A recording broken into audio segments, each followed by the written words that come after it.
We're back. We're back at Marshall Gold Discovery State Historic Park. I'm going to wait a couple minutes, see if anybody joins us.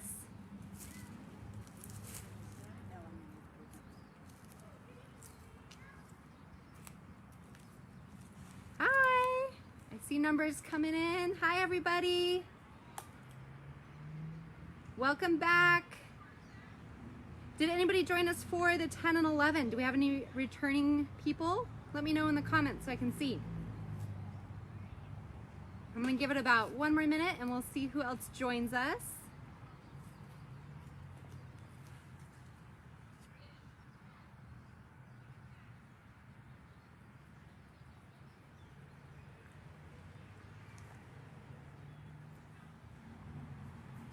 All right, almost there.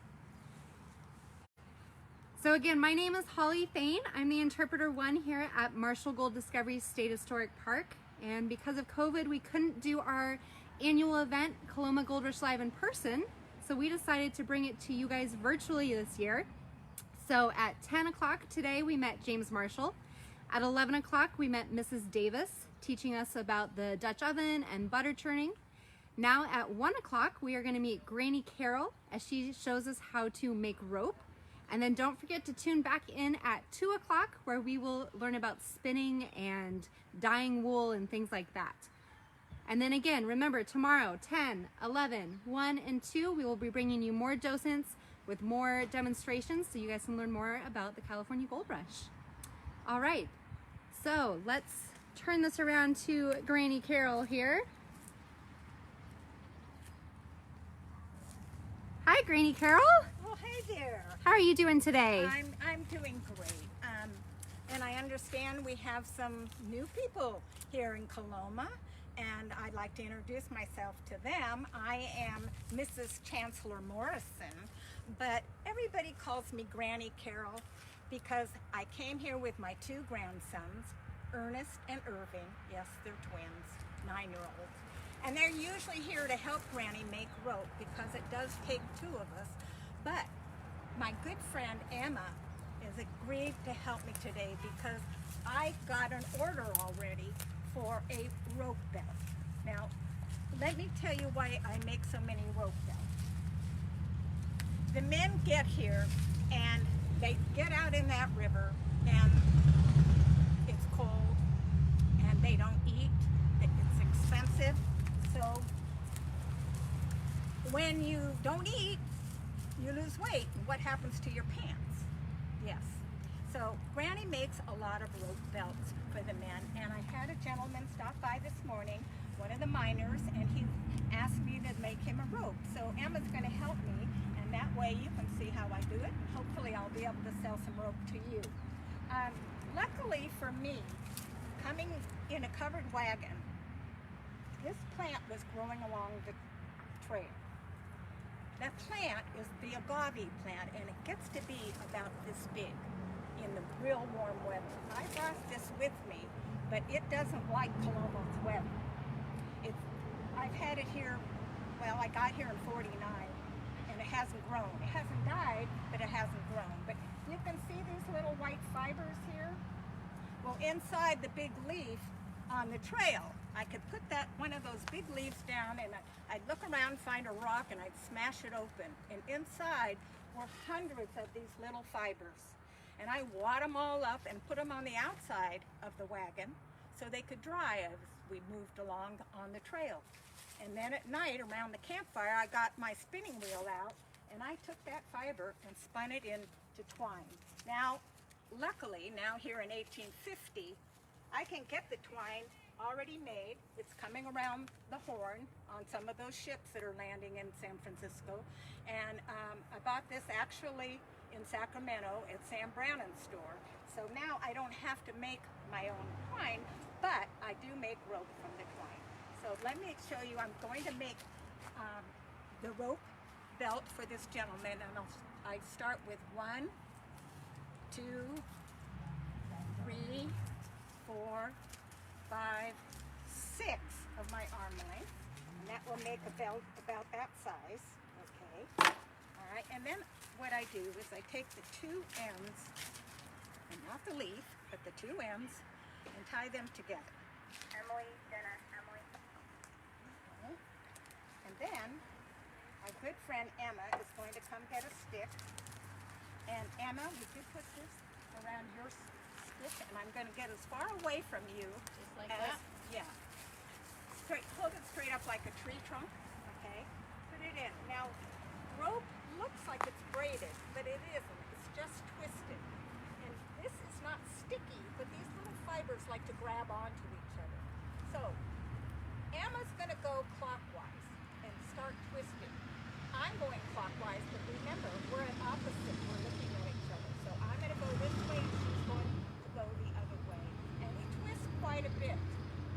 The interesting thing is, back east, there's about 175 rope walks.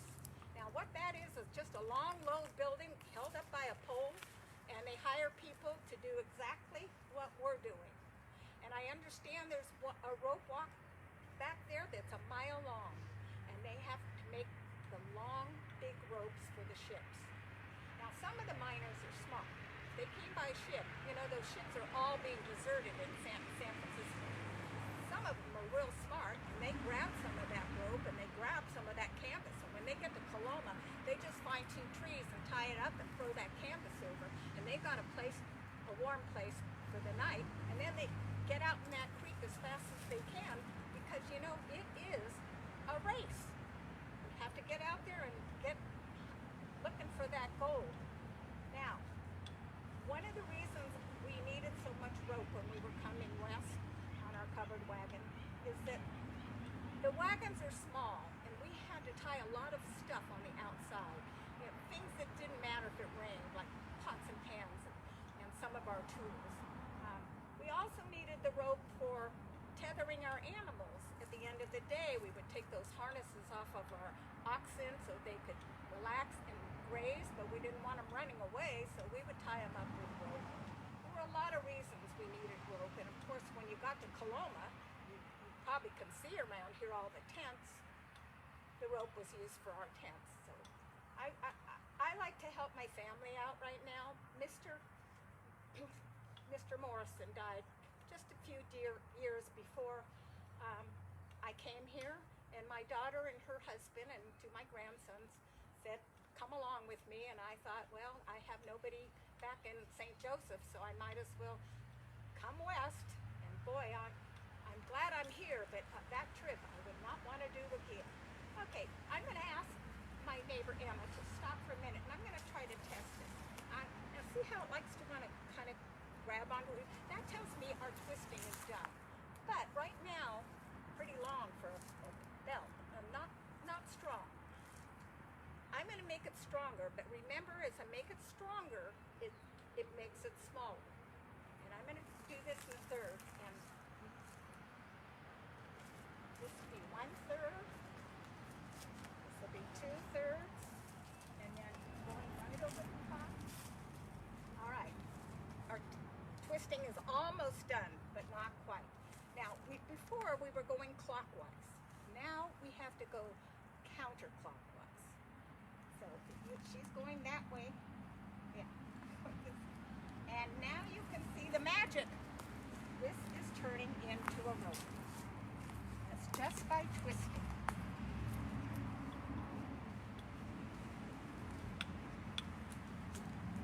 Okay, now I'm going to hold on to mine. Do you have that little string? Now, if we just took our sticks out right now, you can guess what would happen. It would just all unwind. So she's going to take her stick out and put a little white string in there. And I'm going to do the same thing on my end.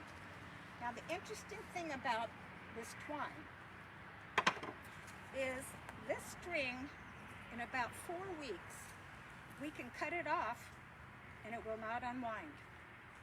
I kind of say it's got a memory. It just doesn't remember how to be twine again. It's just going to be a rope.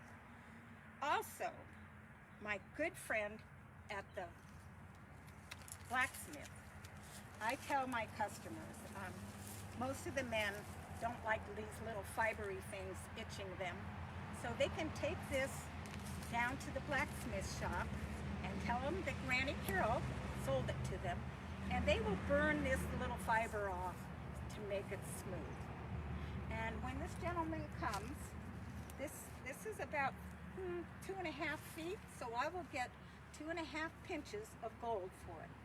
And this is to help my family out, because my son-in-law, like so many, is not doing well finding gold. Do any of you have any questions? I certainly hope I can sell you some when you get in need. So any of you have questions for Granny Carol, go ahead and type them into the comments and I can read them out to her. Granny Carol, I'm going to get you started with one that I have for you. Yeah. Where did you learn to make rope? Well, that's so interesting. Remember I said I talked to you about the rope walks? Well, my cousin worked in one of those, and I got to go see how they worked when we were living in Massachusetts. That's before we got to Missouri, and I got to see how it was done. So I just tried to remember, and luckily this plant was helped me out. And how did you travel to get here to Well, I California? came by covered wagon, and I don't know about all the wagon trains, but very few of us ever rode in the wagons. We walked probably about 20 miles a day, and there were times we worried. Cholera took out a lot of the travelers going west, and we did a lot of bearing, and there were times our oxen were so hungry and thirsty, we wanted to lighten our load, so a lot of our furniture and things we brought with us, we ended up leaving on the trail.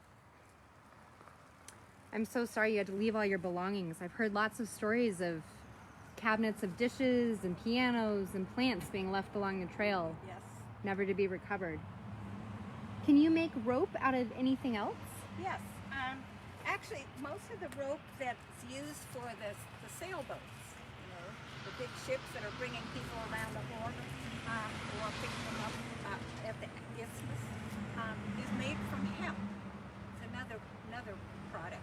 And I think it was interesting when we got here, the Native Americans over that way, there was a big iris meadow. And one of the Native Americans was pulling the fibers out of the iris leaf and doing the same thing I do with the agave. How interesting. And one question that somebody has for you is, how long would the rope last? Now I know that's going to be dependent on use. Well, yeah, I'm sure the belt one will disintegrate very fast. I mean, it should be, but I do know that it wore out. I mean, it took us 5 months to get here, the kids would lose some, or one of the animals might run away with one.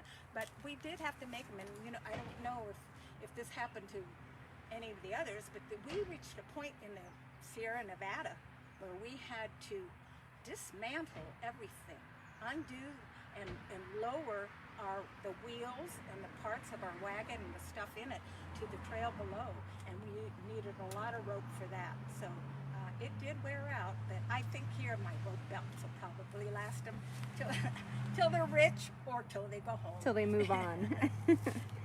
And one other question that just came in is, where did you come from again? We left from St. Joseph, but I was living in Lexington, Massachusetts, before we moved there. So we were in Missouri about 3 years before my husband died, and then I came with my daughter and 2 grandsons. And are you planning on staying out here? Oh yes. I'm not sure. My daughter really likes it. I'm not sure how her husband thinks about it, but that will probably be determined. I probably won't stay by myself. So we had one more question came in. What is cholera? Well, cholera is what shall I say? Is that one of those waterborne diseases? It's waterborne, and I think we're finally figuring it out. It's a good thing to boil our water. it does affect your intestines, and well, we saw somebody, doubled over in pain in the morning, and he was dead by the afternoon. It's very fast, and believe it or not, I mean, it wasn't just on the coming over here across the prairie and in the mountains. It was back in Missouri, really bad, and wiping people out. It's a terrible thing. It's a terrible thing, but I think if we boil our water, we'll be okay.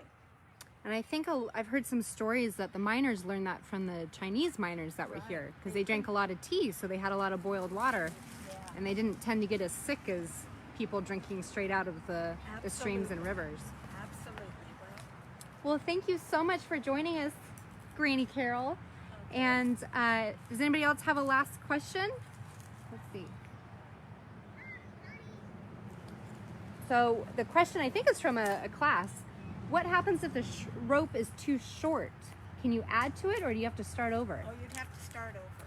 In fact, this twine, I really can, if I make a mistake, I can't reuse the twine. It just gets kind of all bundled up and wrong. Yes, no, you can't add to it.